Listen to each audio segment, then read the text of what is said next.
wabarakatuh. Perkenalkan, nama saya Nur Ajijah dengan NIM 857390235.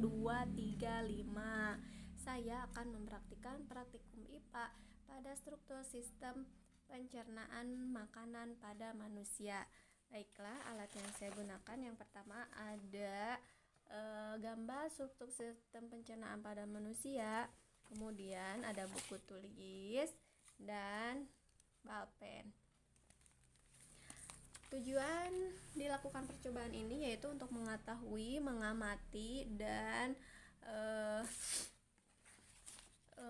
mengurutkan bagian pada struktur sistem pencernaan manusia. Adapun struktur sistem pencernaan manusia yang pertama yaitu mulut, kemudian kerongkongan atau esofagus, lambung, kemudian usus halus, usus besar, dan anus. Baiklah, yang pertama ada mulut. Nah, pada rongga mulut, makanan mengalami pencernaan secara mekanik dan kimiawi. Gigi akan mengunyah makanan hingga menjadi halus agar enzim-enzim pencernaan dapat mencerna makanan lebih cepat dan efisien. Pada kelenjar ludah, ada yang namanya saliva atau air liur. Ludah memiliki enzim betialin atau amilase yang berfungsi mengubah makanan yang mengandung zat karbohidrat atau amilum menjadi gula sederhana atau maltosa. Kemudian ada kerongkongan atau esofagus. Nah, esofagus ini merupakan saluran penghubung antara rongga mulut dengan lambung. Fungsi dari kerongkongan sebagai jalan bagi makanan yang telah dikunyah dari mulut menuju lambung. Jadi, pada kerongkongan tidak terjadi proses pencernaan.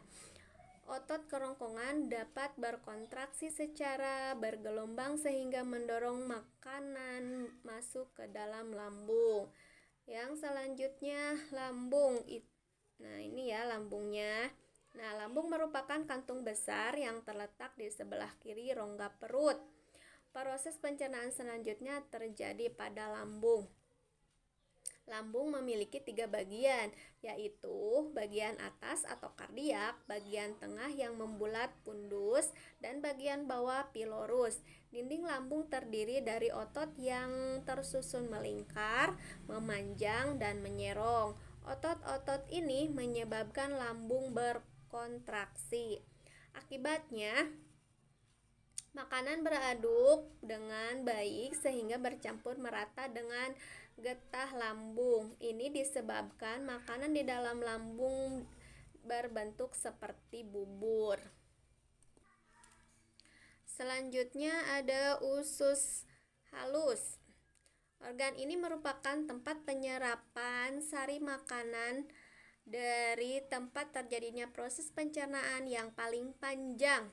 Usus halus terdiri dari 3 bagian, yaitu usus 12 jari, usus kosong, dan usus penyerap.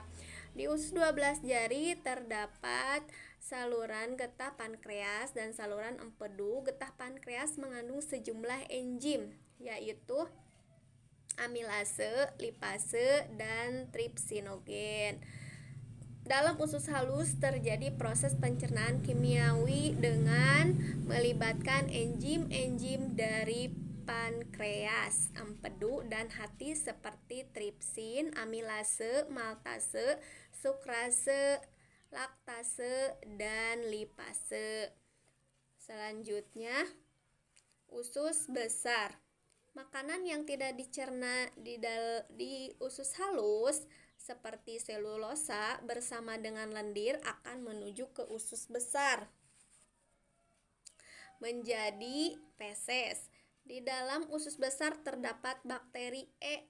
coli yang membantu proses pembusukan sisa-sisa makanan menjadi feses. Lalu yang terakhir adalah anus. Sebelum dikeluarkan melalui anus, feses akan disimpan di dalam rektum. Sensor di rektum mengirim sinyal ke otak untuk memutuskan apakah feses perlu dikeluarkan atau tidak. Setelah itu, feses yang siap dibuang akan dikeluarkan melalui anus.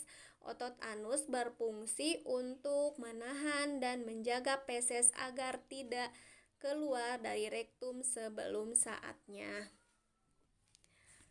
Nah, itulah pemaparan mengenai organ-organ sistem pencernaan beserta perannya masing-masing. Jadi, kesimpulannya, sistem pencernaan terdiri dari beberapa pencernaan, mulai dari rongga mulut, esofagus atau kerongkongan, lambung, usus halus, usus besar, dan anus. Sistem pencernaan merupakan suatu yang mengubah makanan dan minuman yang dikonsumsi menjadi zat yang lebih mudah dicerna. Kemudian zat tidak dibutuhkan akan dikeluarkan melalui anus berupa feses.